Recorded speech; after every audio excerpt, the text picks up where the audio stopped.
Naquela manhã cinzenta, a chuva vinha fina, como se o céu estivesse penteando a terra. O trailer onde Amélia dormia rangia com o vento. O zinco batia um ritmo lento sobre as telhas metálicas, e o cheiro de café esquecido ainda pairava no ar, como um lembrete de dias mais quentes. Ela acordou antes do sol nascer, com a sensação de que alguém tinha tocado seu ombro. Não era a primeira vez que sentia isso, desde que vira a casa ser tomada e o terreno ficar vazio. Eram toques de memória, curtos, insistentes. Mas naquela semana, os toques tinham um rosto, o rosto de João Pedro. O cachorro estava encolhido junto à soleira, pequeno e lamacento, com olhos que pareciam pedir perdão por existir. Encontrá-lo foi quase que um acidente. Amélia tinha saído com o balde para buscar água na cisterna, e no meio dos atalhos de barro, ouviu um gemido abafado vindo de uma vala. Um animal vira-latas, magro e com a pele marcada, tremia sob um pedaço de lona. Quando ela o colocou no colo, o cão chorou como quem aceita a misericórdia pela primeira vez em muito tempo. Depois ergueu a cabeça e olhou para ela com uma confiança imediata e crua. Sem pensar demais, ela o levou ao trailer, secou o pelo com uma toalha gasta e deu-lhe um pedaço do último pão que tinha. "Fica aqui", murmurou ela, mais para si do que para o bicho. "Vou te arrumar um nome." Chamou-o de Bento no começo, depois de Zé, e acabou por deixá-lo sem nome por algumas horas, porque os nomes certos se prendem à respiração, e não às pressas. O que importava era que pela primeira vez em muitos meses, alguém passou a dividir a soleira com ela sem pedir nada em troca. E isso aqueceu o corpo de Amélia, mais do que o cobertor de retalhos. O trailer era uma velha lataria que cheirava a mofo e lembranças.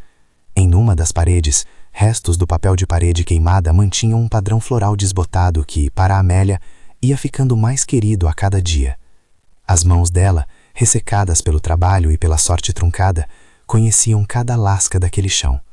Fora ali que João Pedro, quando vivo, tinha pregado uma tábua solta com um martelo de ferro tantos anos antes.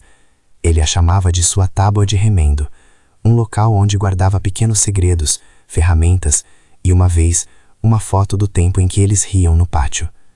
Depois do despejo, quando o caminhão levou os móveis e a casa ficou para as mãos do coronel que comprara a terra, Amélia acreditara que nada poderia restar, até que os sonhos começaram. Os sonhos vieram em série, 3 noites, cada um diferente, cada um com o mesmo gesto. Na primeira noite, João Pedro veio com as roupas sujas de farinha, como nos dias de feira, e apontou para o chão com um dedo que ainda tinha a marca de um anel simples. Ele não falou, apenas olhava com a paciência de quem quer que a lembrança seja seguida. Amélia sentiu, no sonho, o cheiro de couro e café, e acordou com a mão fria sobre a tábua solta, sem saber se a marca no dedo era de mentira da memória ou um pedido verdadeiro. Na segunda noite, o sonho foi mais nítido. Ele abriu a palma da mão e mostrou uma ruga, um mapa antigo desenhado em linhas brancas. No terceiro sonho, houve uma insistência que era quase um sopro. A tábua, a tábua, a tábua. Ela acordou com o coração batendo tão forte que o frio da madrugada lhe cortou as costelas. Não eram mensagens de promessa, eram toques, pequenos empurrões que a levavam para onde seus pés perturbados ainda conheciam o caminho. À volta do trailer, a vila continuava sua vida de pouca pressa e muita memória. Haviam olhares que passavam, como o daqueles que medem quanto alguém ainda vale em conversa. Dona Bem-vinda, que morava na casa ao lado e vendia pão aos domingos, vinha e ia com um sorriso que misturava pena e admiração. Ela murmurava conselhos, entregava um pé de alface sem perguntar e, quando podia, deixava uma panela de feijão a esquentar na mesa. Padre Justino aparecia nas manhãs de missa como se fosse um relógio. Tinha a voz de quem perdoava e ouvidos suficientemente longos para escutar problemas que não cabiam em confessionário. Os filhos de Amélia moravam na cidade, Joaquim com sua oficina de motos, Maria Adileide casada em outra freguesia e Pedro que havia seguido a estrada com promessas que diminuíam a cada visita. Cada um vinha com a dose de culpa e desculpas possíveis. Nenhum voltara a ficar o tempo suficiente para ver o nascer de um novo canteiro no terreno da mãe. Os dias eram feitos de pequenos trabalhos. vender o que podia na feira, costurar panos para umas poucas famílias, assar uma torta de maçã quando sobrava açúcar. Amélia fazia malabarismos com moedas que pareciam escapar pelos dedos como areia. Havia, porém, uma dignidade que ela se recusava a perder. As contas eram pagas com honestidade, e se faltasse o pagamento, o orgulho dela era maior que a necessidade. A comunidade notava. Uns respeitavam, outros cochichavam sob a teimosia dela em não pedir esmolas. Era na solidão do fogão, quando o vento batia nas costas do trailer e o cachorro se encolhia aos seus pés, que ela repassava os sonhos. Eles a tiravam do sono, locupletavam sua curiosidade e por vezes traziam dúvidas como pedras na bolsa. Numa manhã em que o céu parecia verde de saudade, Amélia fez algo que vinha adiando. Abriu a gaveta onde guardava o velho almanaque e o martelo que João Pedro usara para pregar os dias bons. O barulho da lata quando abriu a porta do trailer alertou o cachorro, que se aproximou e cheirou o ar, como se o cheiro do metal e da madeira lhe contasse uma história. Ela se ajoelhou, deixou o joelho ranger no assoalho e colocou a palma da mão na tábua. Havia sempre uma pequena fresta que se abria como um segredo bobo. As unhas de Amélia roçaram a madeira, encontraram a poeira acumulada por anos, e ao gesto repetido, a tábua cedeu com um gemido seco. Do vão que se abriu, veio um cheiro abafado de coisas guardadas. Papel, cola antiga, metal que dormira. Calma, disse ela sem perceber que falava para si e para o cão. Bento, ou Zé, ou simplesmente o que agora lhe pertencia como sombra, rosnou baixo e escavou um pouco com as patas, um movimento instintivo que levou Amélia a rir sozinha, meio alarmada, meio esperançosa.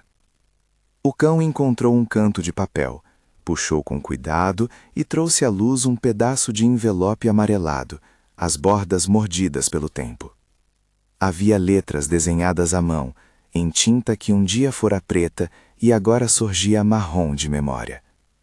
A primeira coisa que Amélia leu foi um nome próprio, Esmeralda, e uma data que fez o corpo dela encolher, 1940. Ela deixou o envelope ali, com as pontas da madeira ainda tremendo sobre o peso dos dedos, e ficou olhando para o cão. Não era ouro, pensou ela. Tinha assimilações de tesouro, sim, mas não era aquilo que as novelas prometem, baús repletos de moedas que coroam o destino. Era papel, era lembrança, e havia, por certo, algo dentro que pertencia a alguém, e esse alguém poderia, por direita, de forma inegável, procurar o que fora seu. A honestidade nativa de Amélia fez com que fechasse o vão com delicadeza e colocasse a madeira de volta, como quem cobre a boca de alguém que dorme. Não vou mexer sem saber, falou baixo, como se a palavra pudesse voar até algum lugar onde as coisas se resolviam por si. O cão, deitado aos pés dela, abanou o rabo uma vez e inclinou a cabeça, como se entendesse a reverência. Foi aí que a história começou a ganhar bordas mais complexas. Se havia ali algo de valor, 3 caminhos se abriam: ficar com, por necessidade, devolver, por obrigação moral, ou chamar alguém para mediar, por prudência comunitária. Nenhum deles era fácil. Amélia conhecia o peso da vergonha e também sabia que era preciso conversas para dissolver aquilo que as mãos dos homens queriam tomar como certo. Recordou imediatamente das palavras de Padre Justino, que uma vez lhe dissera: quando a vida aperta, a prudência é o remédio que salva a paz. Recordou também dos sonhos, que a empurravam como velho vento, a tábua, mas sabia que sonho não era sentença. Na rua, vizinhos passaram despercebidos. Dona Bem-vinda apareceu à tarde com uma sacola de roupa que precisava conserto. Ela entrou como quem entra na cozinha de casa e, vendo o cão, sorriu de um jeito que mudava a expressão inteira do rosto. "Trouxeste um amigo?" perguntou, pousando a sacola no banco. "Achei na vala", Amélia respondeu. Morava debaixo de um tronco. "E como se chama o bichinho?" Dona Bem-vinda perguntou, já estendendo a mão para fazer carinho. "Ainda não tem nome", disse Amélia. "Vou chamar de Bento, ou Zé, ou o que quiser ficar." Dona Bem-vinda ria baixinho. Havia empatia no gesto, E esse era o tipo de presença que fazia o dia menos duro. Mas havia também olhares na rua, espelhos de julgamento que a vila sabia esconder em sorrisos. Alguns mais indignados, outros com curiosidade viva. Uma das consequências do despejo fora o aumento nas conversas sobre posse, propriedade e quem realmente tem direito àquilo que falta. O coronel, com suas decisões e papéis, fora para as páginas de um jornal local e se tornara a imagem de autoridade entre os que preferiam ordem ao calor humano. Amélia sabia disso. Sabia também que, quando as coisas surgissem, a vila iria escutar. Ela guardou o envelope no fundo de uma caixa de remédios vazia e escondida, junto com um pedaço de renda que não quis vender. À noite, foi à missa para buscar um pouco de paz. Padre Justino olhou para ela de um modo que parecia medir a alma sem julgar, e ela, com a cabeça baixa, contou aquilo que era suficiente para que ele entendesse o resto. Sonhos, tábua solta, envelope encontrado. Ele ouviu com a paciência que é própria de quem já viu muitos corações enrolarem-se em temas terrenos. Não disse devolve e pronto, nem lançou anátemas. Falou de prudência, de conversas honestas, e ofereceu a igreja como lugar para intermediação, caso ela desejasse. Deus não precisa de cofres, Amélia, disse ele com um sorriso tímido. Precisa de pessoas que saibam conviver com seus próprios dilemas. Voltar para o trailer naquela noite foi diferente. Havia uma presença ao pé da cama que antes não residia ali, o animal. O cachorro, agora com o nome de Bento já decidido por ocasião do café frio, dormia com uma respiração tranquila que fazia a escuridão menos vazia. Amélia pegou o envelope e leu em voz baixa, como se não quisesse acordar o mundo por trás do zinco. Esmeralda, dizia a caligrafia fina, para quando as estações não mais nos distinguirem. Havia ainda resíduos de palavras que pareciam confissões de minuto, memórias pequenas sobre lavoura, risos, uma menção a um nome que Amélia não conhecia, Vicente. A menção de Vicente enchia a sala de uma possibilidade que ela não soube decifrar de imediato. Vicente era apenas um nome entre tantos, mas uma sensação de coisa grande e antiga veio com ele. Era possível que alguém ainda andasse por ali, velho como as costuras do tempo, dono de lembranças suficientes para reivindicar o que fosse necessário. Se queria agir com dignidade, pensou Amélia, era preciso mais do que coragem, era preciso conversa. Durante dias, a vida tomou o costumado compasso. Amélia trocou 3 domingos na feira por vigílias curtos, costurou mais do que conversou. O cachorro, que ela acabara por chamar de Bento, era companheiro sem perguntas. Ele a seguia até a pequena horta, onde um canteiro tímido sustinha ao menos salsa e cebolinha. À tarde, sentava-se na porta e olhava para a rua como se guardasse uma vigília íntima. Numa dessas tardes, quando o sol já baixava e o pó das estradas parecia dourar os sapatos, Joaquim apareceu. Vinha com as mãos sujas de graxa e um pacote de tábuas que disse ter arranjado de uma demolição próxima. Os filhos de Amélia vinham com culpa e pequenas ajudas. Embrulhados, os gestos equivalem a conversas que não foram ditas. Mãe, disse Joaquim sem rodeios, ouvi dizer que tem uma coisa no trailer, é verdade? Amélia segurou o olhar do filho. A verdade quase sempre vinha com mais peso para quem a carrega. Achei um envelope, respondeu ela. Não sei de quem é, não tirei nada ainda. Joaquim sentou-se na soleira, mais perto de Bento, que imediatamente se aninhou entre mãe e filho como se entendesse que ali se fazia um círculo de família.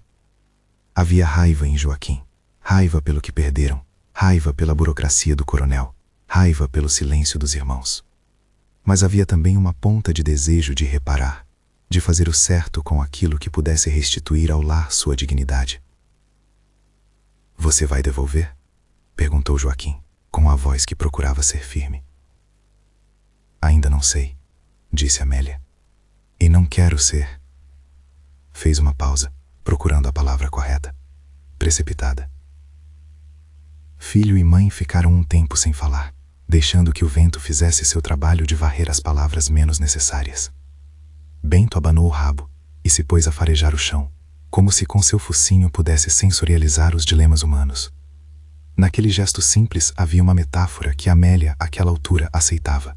O cão guiando-a para o lugar onde o passado se escondia. As noites seguintes trouxeram mais sonhos, não mais com a imagem clara de João Pedro apontando, mas com fragmentos, risos em um quintal, uma mão que deixava um envelope num vão, um homem idoso com as mãos trêmulas que assinava Vicente, embaixo de uma letra que parecia feita para ser lembrada. Numa dessas noites, Ela sonhou que Bento cavava no chão e encontrava uma caixa de metal, pequena e com marcas de ferrugem. Quando acordou, teve certeza de que a tábua precisava ser tirada com mais cuidado. Antes de qualquer ato, porém, Amélia resolveu procurar informação. Foi até a casa de Dona Bem-vinda e pediu para que ela perguntasse discretamente na praça se alguém conhecia um Vicente. A notícia correu devagar, como faz toda informação importante numa vila. No mesmo dia, ouviu-se que um velho Vicente ainda morava do outro lado do rio, numa casa com chaminé de pedra, e que carregava nas costas uma vida inteira de serviços feitos para a comunidade, remendos, concertos, conselhos. Houvera, segundo os boatos, uma mulher chamada Esmeralda que fora jovem e brilhante, e talvez amada por muitos. As memórias da vila, quando despertas, produziam vozes que se encontravam e faziam sentido por si mesmas. Quando finalmente Amélia decidiu mexer na tábua de novo, foi de manhã cedo, com Bento ao lado. Levou um alicate, uma faca velha e uma vela, porque havia sempre algo que o medo preferia iluminar com chama pequena. A madeira cedeu com menos resistência daquela vez. Talvez a insistência consolidasse as trimpas invisíveis. Ao puxar, a tábua estalou, libertando um cheiro de poeira apertada que parecia feita de verões. No vão, havia um embrulho amarrado com barbante e um pequeno tubo de metal. Amélia tocou primeiro no barbante, depois no tubo, e sentiu o frio do metal como um peso que vinha de longe. Bento, protegido pelo instinto canino, encostou o focinho no embrulho e empurrou com o focinho, como se o convidasse a aceitar o que o mundo lhe dava. O embrulho se abriu com facilidade, talvez porque o tempo já o esquecera. Na primeira olhada, algo cintilou. Um brilho que, à luz do lamparim que ela acendera depois, revelou pequenas moedas encardidas e uma fita de tecido que cheirava a lavanda. Havia também um envelope amarelecido com a assinatura que a feição dos sonhos já conhecia. Esmeralda. O coração de Amélia tremeu, como se o passado tivesse batido na porta com uma chave de ferro. Ela segurou aquilo tudo nas mãos, ponderando a urgência do estômago e a urgência da moral. A moeda não era apenas metal, era uma alavanca capaz de erguer uma tábua da dignidade de alguém. Se usasse tudo para comprar comida e consertar o trailer, daria um fôlego. Se devolvesse, e se havia um Vicente vivo, e se havia uma Esmeralda na história, poderia restituir um fio de justiça perdido. A imaginação da vila já se agitava. Achou ouro, viu? E as bocas que sussurram são piores que as mãos que exigem. Amélia sentou na soleira e deixou as moedas no colo, contando sem pressa. O brilho delas não era tanto quanto imaginara nas novelas, mas somado conseguia pelo menos um telhado de paz por algum tempo. Bento deitou a cabeça sobre os joelhos dela e suspirou. Aquilo era uma companhia que não pedia conselhos, apenas presença. No final da tarde, decidiu que precisava de alguém que pronunciasse uma palavra que não fosse julgamento. Procurou o padre Justino. Encontrou-o no adro, varrendo as folhas que andavam no chão. Ele olhou para ela com a mesma paciência que vira antes. Trouxe algo para conversar, disse Amélia, mostrando o envelope com cuidado. E queria pedir seu conselho. Não sei se devo procurar o dono ou se... As palavras deixaram de caber. Padre Justino segurou o envelope nas mãos como quem segura uma partitura antiga. Leu a assinatura, ajeitou os óculos e suspirou. Devemos agir com verdade, Amélia, disse ele, e com misericórdia. Você tem opções. Procurar quem pode ser o dono, pedir que a igreja faça deponência, ou então, se preferir, abrir um diálogo público na comunidade. O importante é que não se sinta obrigada a decidir sozinha. O conselho era prático e delicado, oferecia caminhos sem escolher por ela. Amélia saiu da igreja com a sensação de ter recebido um mapa sem destino traçado, o que, no fundo, era exatamente o que precisava. No caminho, Bento a seguia, feliz por ter conhecido um pouquinho mais do mundo. O animal, por sua natureza, não compreendia as complexidades humanas. Ele sabia, contudo, que o chão agora guardava algo que mudaria a quietude daquela soleira. Os dias que vieram depois foram ocupados por uma ansiedade gentil. Amélia conversou com Joaquinho, que sugeriu levá-las ao cartório para ver se havia alguma identificação nas moedas. Maria Adelaide, em uma visita mais breve, teve a ideia de consultar o mercado de antiguidades na cidade. Pedro, por telefone, falou de valores colecionáveis e de assessorias. As sugestões dos filhos vinham com o calor do que podia ser melhor, mas também com a pressa de quem queria resultados imediatos. Amélia ouviu tudo e agradeceu a todos, sem ceder à necessidade de responder logo. A vila, entretanto, começava a sussurrar mais alto. Havia quem dissesse que a viúva havia se tornado rica de um dia para o outro. Outros, mais discretos, perguntavam ao padre se realmente a honestidade devia ser pública ou privada. Dona Bem-vinda apareceu com um prato de bolo e no almoço provou uma pequena farpa de coisa feliz. A expressão de Amélia quando percebeu que, mesmo com moedas, podia escolher como usá-las. E isso talvez fosse o ponto mais importante. A decisão, mais do que o valor, representava a restauração de um princípio que a expulsão tentara arrancar: a capacidade de julgar o próprio destino com calma e coragem. Na calada de uma noite de lua minguante, Amélia não dormiu. Ficou na porta do trailer, Bento aos pés, olhando as estrelas que pareciam existências muito mais longas do que sua própria vida. Pensou em João Pedro, em como sua imagem aparecera tantas vezes em sonhos, não para prometer fortuna, mas para lembrá-la de cuidar do que era seu, de forma honrada. E pensou em Vicente, no rosto que ainda não conhecia, e na esmeralda que assinara letras em papel fino. A memória, percebeu, não é só lembrança, é responsabilidade. Ela sabia que precisava em algum momento confrontar a história. Precisava falar com Vicente caso ele existisse. Precisava encontrar uma forma de tornar aquelas moedas menos um segredo e mais um instrumento de reconciliação. Porém, naquela noite, optou por uma medida pequena e firme. Colocou as moedas numa caixinha que trancou com uma chave e guardou a chave no bolso do avental. Amanheceu com a sensação de que algo havia se deslocado.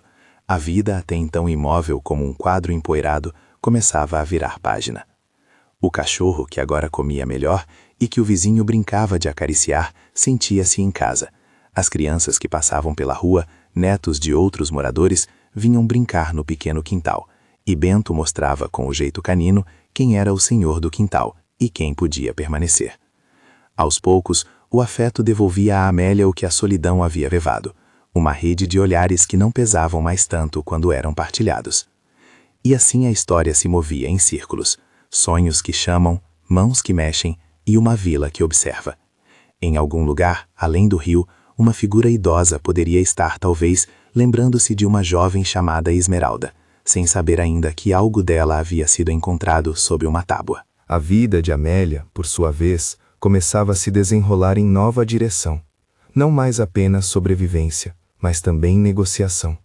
O que ainda não sabia era como os acordos iriam se firmar, quem apareceria primeiro para reivindicar o que era seu, e se a vila, com seus julgamentos e suas graças, lhe permitiria reerguer a dignidade sem trocá-la por fingimentos. Quando a manhã seguinte trouxe uma visita inesperada, ela não soube ao certo se era favor ou provação. O homem que atravessou a rua com passos vacilantes tinha mãos gastas de tanto segurar ferramentas e olhos que a comunidade podia distinguir por generosidade. Vestia uma camisa remendada que lembrava qualquer homem que trabalhe a terra desde sempre.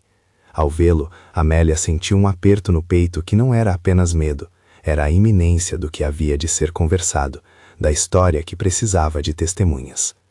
«Boa tarde», falou o homem, com uma voz que tremia do mesmo jeito que as cartas envelhecidas.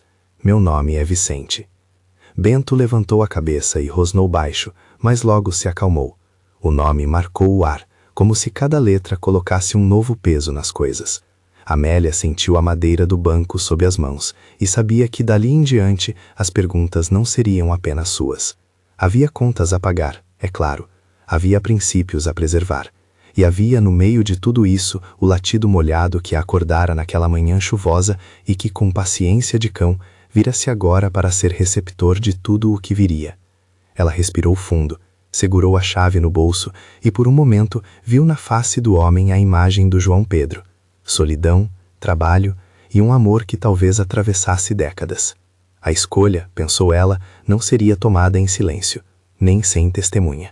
O dia prometia conversas, e com elas um futuro que ainda precisava ser escrito com cuidado. No portão, Bento levantou-se, caminhou até o pé da escada e latiu uma vez, curto, como quem anuncia que a história começara a se dizer em voz alta. Amélia ergueu-se, abriu a porta e, antes de qualquer palavra, ofereceu o gesto que valia mais que promessas. Trouxe uma cadeira para o visitante e colocou um prato de bolo sobre a mesa, porque a hospitalidade é uma maneira de pedir tempo para a verdade nascer. A conversa, quando começou, ia apontar para decisões que exigiam não só coragem, mas também um encontro de vontades que nem sempre se dá de forma imediata. Havia papéis por ler, memórias por confirmar e uma vila inteira a observar. A chave no bolso de Amélia pesava da mesma forma que a possibilidade de recomeço. E enquanto o sol baixava no horizonte e as sombras fossem tornando o quintal mais comprido, ninguém ainda sabia como seriam os próximos passos, se haveria partilha, reivindicação ou reconciliação. O que se sabia, com certeza, era que nada do que aconteceria seria feito sem ruído, sem perguntas e sem a presença fiel de um cachorro, que, salvo da chuva, agora levava nos passos a promessa de que a compaixão pode, às vezes, escavar segredos e revelar histórias que pedem para ser contadas. Se esta história te toca, curta e compartilhe com alguém que precisa ouvir sobre recomeços. Vicente sentou-se com cuidado na cadeira que Amélia puxara. Seus dedos eram mapas de veias, o rosto um relevo de história. Os olhos, porém, conservavam um brilho que a idade não apagara. Um brilho de quem entendia que as pequenas coisas às vezes guardam grandes resoluções. Bento ficou aos pés, rosnando baixo apenas ao perceber a alteração de ar entre os dois, como se entendesse que ali se falaria de coisas que não eram somente de dois vivos, mas de muitos tempos. Eu sou Vicente, repetiu o homem, com um sorriso que vinha de longe e parecia precisar de fôlego. Conheci a Esmeralda. Conheci essa terra. Trabalhei com meu pai nas cercas e deitei com as crianças dos vizinhos quando as noites eram duras. Amélia observou, com a paciência de quem já julgara tempestades e preferira esperar pela bonança, o rosto do velho. Havia respeito em sua voz, mas também uma calma que mais parecia um pedido. O que quer dizer com conheceu? Perguntou ela, com um olhar firme. Essa assinatura é dela. Havia moedas, cartas. Eu achei tudo aqui, sob a tábua.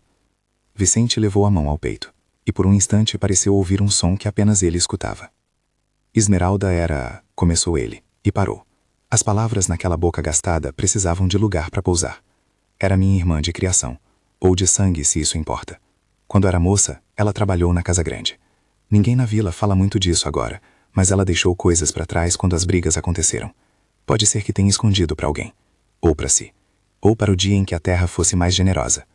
Amélia viu pela expressão dele que o velho não vinha só reclamar. Havia memórias que vinham pedir cuidado, não guerra.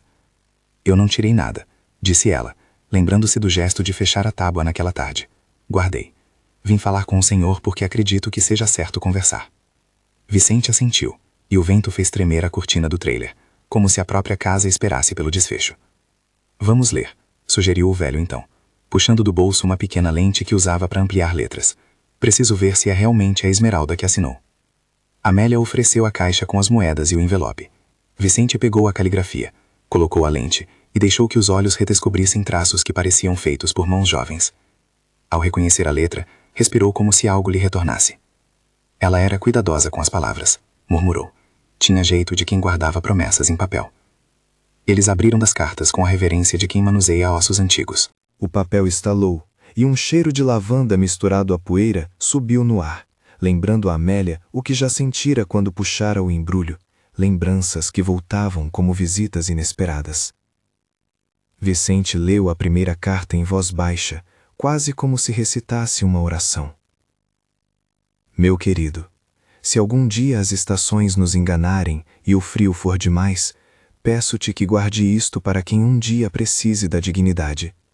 Não deixarei ninguém passar fome por minha mão. Se o destino quiser levar o que não é de direito, que ao menos quebre o coração dos vivos com coragem para devolver. Esmeralda, 12 de março, 1940. Os olhos de Amélia molharam-se um pouco. Não era apenas uma assinatura. Era uma ordem de cuidado, uma intenção deixada para o amanhã. Bento, que parecia entender o peso do momento, apoiou o focinho nas pernas de Vicente como se desse apoio moral. Ela não pensava em riqueza, disse Vicente, depois de uma pausa longa. Pensava em futuro. Não sei se era para mim, para alguém que... Sua voz embargou levemente. Para alguém que a gente nem imagina. Houve ainda outras cartas, pequenos bilhetes trocados entre Esmeralda e uma amiga chamada Lúcia. Uma página onde Esmeralda descrevia um trabalho na cozinha da casa do coronel, a dureza das noites de frio e o medo de que as janelas da casa grande fossem por vezes portais para decisões que a gente não compreende. Um bilhete mais íntimo falava de um amor que não deu certo, e outro de um plano para economizar moedas e guardá-las para um dia em que as mãos tivessem fome de justiça. A cada trecho lido, parecia que o passado se costurava com o presente. A generosidade das palavras de Esmeralda dava ao achado um propósito que ia além da utilidade financeira. Era como se as moedas fossem, de algum modo, um testamento à honra, para ser usado, mas com consciência do nome que acompanhava o gesto. "O que vai fazer, Vicente?" inquiriu Amélia, a voz firme apesar do coração batendo acelerado. Ele olhou para ela, e naquele olhar havia gratidão e também um pedido de confiança. "Não vim aqui para tomar, não. Vim para que façamos juntos. Não sei se a Esmeralda teve parentes", continuou ele. "Talvez eu devesse procurar registros. Mas sei que a vila merece ser testemunha. Se a senhora concordar, que se faça um registro na igreja, com o padre presente. Se não houver ninguém com melhor direito, que se divida com sensatez, e que as cartas sejam preservadas." Amélia sentiu que ali estava a encruzilhada que esperara enfrentar com calma. A honestidade que a definiu a todo momento pedia algo mais do que a restituição simples. Pedia que a memória fosse honrada. "Concordo", respondeu ela, com suavidade, "mas também gostaria de que uma parte servisse para consertar a minha casa, não por luxo, mas por dignidade. E quero que se abra uma caixinha de emergência, para velhos e crianças, que a vila possa usar quando a miséria apertar. As cartas deveriam ficar juntas, talvez na igreja, onde se possam ler." Vicente assentiu e juntos foram até a igreja, com Bento a marcar o ritmo do passo. Padre Justino recebeu-os com a benevolência costumeira, as mãos enclausurando as cartas com cuidado de sacristão. A igreja, naquele dia de céu manso, parecia pequena testemunha de um acordo maior, um ato humano de reparação que subia como oração. Na sacristia, diante do padre, Vicente falou, com a respiração medida, sobre a Esmeralda. Revelou detalhes que confirmavam tratar-se da mesma mulher das cartas, lembranças de um caminho, uma caderneta de contas que ela levava, uma amizade forte com Lúcia, até um episódio em que Esmeralda deu abrigo a um menino da rua. O padre ouviu, fez anotações em um pedaço de papel amarelecido e sugeriu que se redigisse uma declaração formal do que encontraram e do que decidiam. "Não precisamos de burocracia para fazer o certo", disse o padre com um sorriso suave. "Mas um documento ajuda a que o que se combine fique claro para todos e deixa um rastro que protege vocês das fofocas." Assim foi feito. Redigiram um termo simples, com a data, nomes e a decisão de dividir as moedas em 3 partes. Uma para Amélia restaurar o abrigo, outra para Vicente como reconhecimento de ter vindo reivindicar o que era de lembrança, e a terceira para formar uma caixa comunitária administrada pela igreja para atender necessidades de famílias vulneráveis. Ficou decidido também que as cartas seriam digitalizadas e arquivadas na igreja, com cópias ao arquivo municipal. Assim, a memória de Esmeralda não se perderia. Quando o acordo foi lido em voz alta, o sino da igreja bateu 2 vezes, e fora como se cada badalada autorizasse o recomeço. A vila logo tomaria conhecimento, e foram os pequenos atos de cuidado e transparência que selaram o que era correto. A assinatura foi feita com mãos trêmulas e depois com mão firme. Vicente assinou com o mesmo traço de antes, e Amélia com a serenidade de quem tinha passado por mais chuvadas que podia contar. Padre Justino abençoou o acordo de uma maneira que era, acima de tudo, um apelo à comunidade, para que o gesto fosse imitável, que o olhar se deslocasse do juízo para a compaixão. Na volta para o trailer, as palavras correram soltas, como se o peso já estivesse sendo dividido. Bento corria entre as pernas de quem passava, recebendo carinho e oferecendo a lealdade que só um animal habituado a favores humanos sabe dar. Amélia sentiu pela primeira vez em muito tempo que a chave no bolso não era mais um segredo, era um símbolo de responsabilidade partilhada. Os dias que se seguiram foram de trabalho. Joaquim apareceu com ferramentas e mãos dispostas. Maria Adelaide trouxe uma cortina nova. Pedro, com o viés de quem prometera voltar sempre, trouxe tinta e uma velha prancha que serviu de nova soleira. A vila, ao saber do acordo, reagiu com uma mistura de alívio e surpresa. Havia aqueles que murmuravam que a viúva havia sido ingênua. Outros, mais silenciosos, vinham oferecer telhas usadas, uma mão de obra, um prato de comida. Dona Bem-vinda trazia café pela manhã e aconselhava sobre cores que espantavam mal-olhado. As pessoas começaram a se aproximar de novo, não só para ver a restauração de uma casa, mas para redescobrir a coragem de dar ajuda sem fazer espetáculo. A primeira fase das obras foi o telhado. Compraram algumas ripas, levantaram um esqueleto de madeira novo e trocaram o zinco antigo. Bento gostava de ficar por cima das ripas, como se fiscalizasse os pedreiros. A segunda fase foi o piso. Levantaram a tábua velha, cuidaram do vão que guardara as moedas e, no espaço limpo que sobrara, fizeram uma pequena gaveta, que, por ironia do destino, lembrava a anterior, mas agora era feita com firmeza.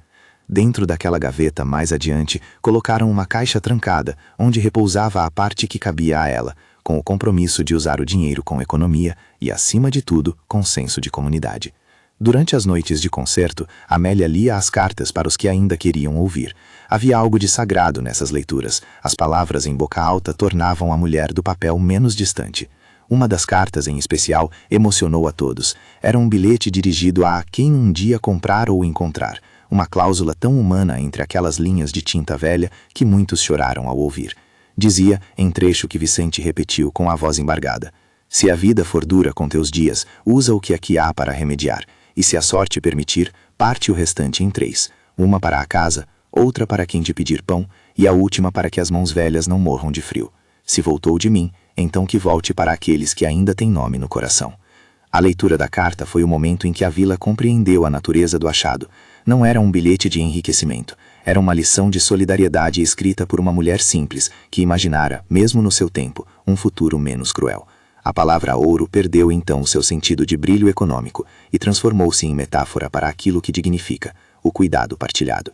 Com o trabalho pronto, a nova porta do trailer rangeu diferente. Agora havia um batente firme, uma janela com vidro limpo e uma pequena estante onde repousavam as cartas digitalizadas em um fichário que Amélia deixara à vista. A casa não era palácio, mas o que era feito nela agora tinha a medida da dignidade. A presença de Vicente na vida da viúva tornou-se rotina. Levava recados, ajudava a consertar a cerca, vinha com uma trouxa de roupa lavada ou com um remendo de pano. Suas histórias, contadas em noites de lua, tornaram-se parte do cirandar da vila. Havia noites em que se sentavam à soleira, com chá, e falavam de tempos em que as estações eram mais claras. Bento, sempre por perto, respondia com um latido baixo quando a conversa ia para assuntos sensíveis, como o motivo pelo qual Esmeralda tivera de esconder as moedas em primeiro lugar. Os filhos de Amélia reagiram de maneiras diferentes. Joaquinho transformou-se em aliado prático, Maria de Leide aproximou-se com um pedido de perdão, não verbalizado, mas visível em pequenas coisas que trouxe para a mãe. Pedro, que tivera a estrada como desculpa, voltou quando viu a casa pronta, com vontade de ficar um pouco mais. Não todas as feridas se fecharam de imediato. Haviam diálogos difíceis de administrar, ressentimentos que exigiam tempo e paciência. Mas a partilha pública do que encontraram serviu de verniz para conversas que antes eram arranhões. Houve um episódio que acentuou a reconciliação. Uma noite, um vizinho idoso que costumava reclamar do desperdício de tempo de alguns moradores teve um infarte leve. A caixa comunitária, a parte das moedas destinada a emergências, pagou uma consulta e ajudou a custear remédios. A gratidão da família do homem, que outrora murmurara contra Amélia, foi um pequeno triunfo da escolha ética que haviam feito. A vila aprendeu, na prática, que a partilha rende frutos que nenhuma inveja consegue arrancar. Com o tempo, a história das cartas atraiu curiosidade além do vilarejo. Um jovem historiador da cidade vizinha pediu para ver as cópias digitalizadas, fascinado pelas letras de Esmeralda que contavam sobre mulheres que trabalhavam na Casa Grande e pelos detalhes da vida cotidiana na época. A igreja permitiu a digitalização oficial e guardou os originais em arquivo, com cópias em meio digital enviadas ao arquivo municipal. Assim, o nome de Esmeralda, que poderia ter se perdido, ganhou um lugar no registro da comunidade. Em paralelo às reformas materiais, algo se transformou nos afetos. Vicente e Amélia, que antes se olhavam como dois conhecidos, passaram a partilhar o cotidiano em pequenas cerimônias: o pão de domingo, a mão que acendia a lamparina, as caminhadas ao entardecer. Havia risos e havia também delicadezas que a idade aprende a reconhecer. O jeito de pôr mais coberta quando a madrugada esfria, a mudança discreta de lugar na cadeira para ceder conforto. Não se tratou de muita paixão romântica como nas novelas, mas de um afeto compadecido, uma decisão de companhia que respeita a história e limita. A ideia de celebrar, sugerida por algumas vizinhas, tomou forma simples. Padre Justino ofereceu uma bênção comunitária na igreja, não um casamento tradicional, mas um momento de reconhecimento público de que duas pessoas tinham decidido, diante da comunidade, compartilhar vida. Havia música simples, sanfona de um rapaz da rua e um bolo de fubá. A festa não foi sobre ostentação, foi sobre testemunho. E no centro da roda, ao lado dos dois, Bento recebeu um pedaço de bolo, uma migalha mais saborosa por ter passado tempo em fome, e dormiu, satisfeito. A cerimônia dissolveu parte do murmúrio que pesara sobre Amélia. Não houve tapete vermelho, mas houve abraços honestos. Alguns que tivessem julgado sua conduta anterior vieram pedir desculpas por terem especulado. A vila pareceu respirar aliviada com a conclusão serena do caso. O que era uma descoberta isolada transformou-se em um processo social que reforçava princípios de dignidade libertadora. Os meses seguintes transcorrem com uma nova cadência. O trailer servia a companheiros e visitantes. A pequena horta prosperava e as moedas restantes foram gastas com prudência. Comprar material para conserto, pagar uma consulta médica para Vicente quando sua tosse ficou mais profunda e depositar um pouco para a caixa comunitária. Um pequeno mural na frente da igreja descrevia em poucas linhas a história de Esmeralda, Amélia e Vicente. Mas para lembrar a todos que a memória é patrimônio coletivo, do que para ostentar heroísmo. Certo dia, Bento sumiu por uma tarde inteira. A vila inteira se comoveu.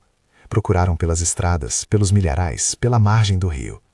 Quando ele voltou, veio com um saco no pescoço. Um velho retalho que, ao soltar, revelou-se cheio de sementes. Alguém riu. Como poderia um cão viajar e trazer sementes? Mas a explicação foi simples. Bento havia cavado no quintal de um campo vizinho e encontrado um saco de sementes que alguém esquecera. Ninguém acreditou em milagre. Acreditaram na simplicidade de quem encontra e devolve. As sementes foram acolhidas e plantadas em um novo canteiro comunitário. A metáfora era clara. Um gesto pequeno germina muitos frutos. Os anos que se seguem foram generosos em transformações discretas. Joaquinho casou e Amélia esteve presente. Maria de Leide trouxe netos para correrem no quintal. Pedro abriu uma oficina menor, mais perto da vila, e voltou com a ideia de ensinar jovens da comunidade. Vicente, apesar das pernas cansadas, tornou-se o contador oficial de histórias do lugar. Quando já não podia caminhar por muito tempo, ficava na varanda contando episódios de pessoas que passaram por ali, e as crianças o ouviam com olhos arregalados. A digitalização das cartas permitiu que uma porção de textos fosse lida em rodas escolares e em reuniões da associação local. A figura de Esmeralda ganhou voz através das palavras escritas há tantas décadas. Seu nome deixou de ser apenas uma assinatura em tinta marrom e passou a integrar a narrativa da vila.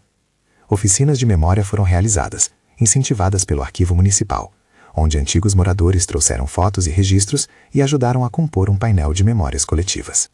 A Caixa Comunitária funcionava com regras claras, decisões tomadas em assembleia, pouca burocracia e muita transparência. Cada centavo era registrado. Foram compradas remédios, pagos consertos de telhado para famílias pobres, cobertas despesas de funerais de pessoas que ninguém tinha como parente próximo.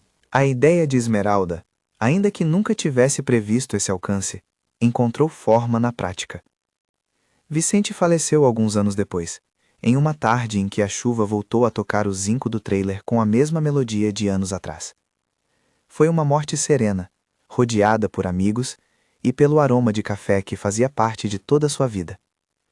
Seus últimos dias foram passados ouvindo as cartas lidas em voz alta, segurando a mão de Amélia como quem segura uma promessa cumprida. Quando ele partiu, a vila chorou sua perda com sinceridade.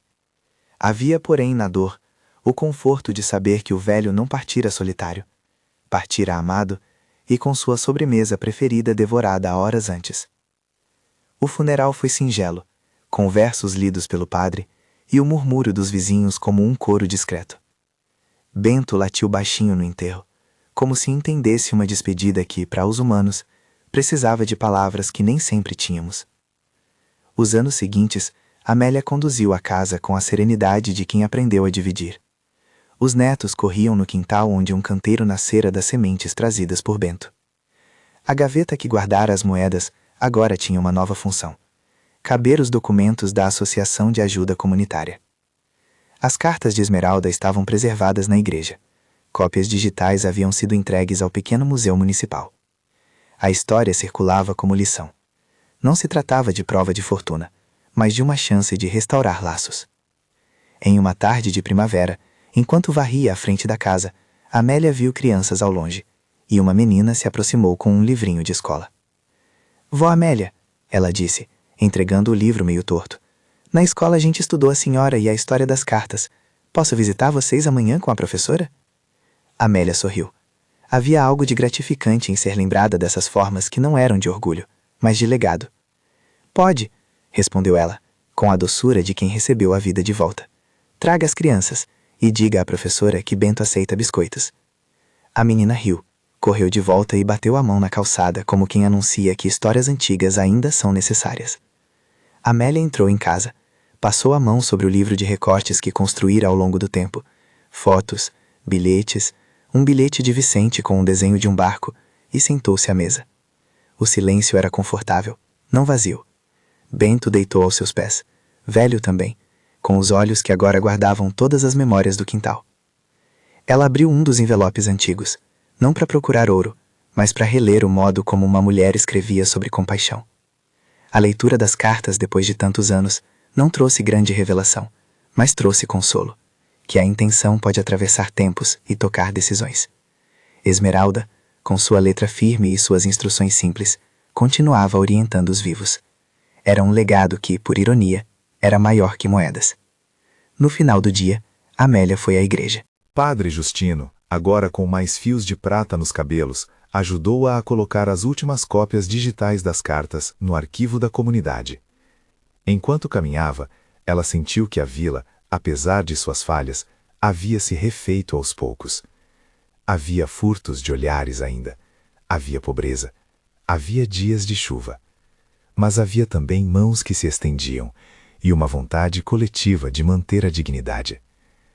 Ao sair, deixou uma flor na mesa do altar, um gesto pequeno, que era agradecimento. As palavras que vieram a seguir não eram oração formal, mas uma prece íntima. Obrigada, murmurou, mais para casa do que para o céu.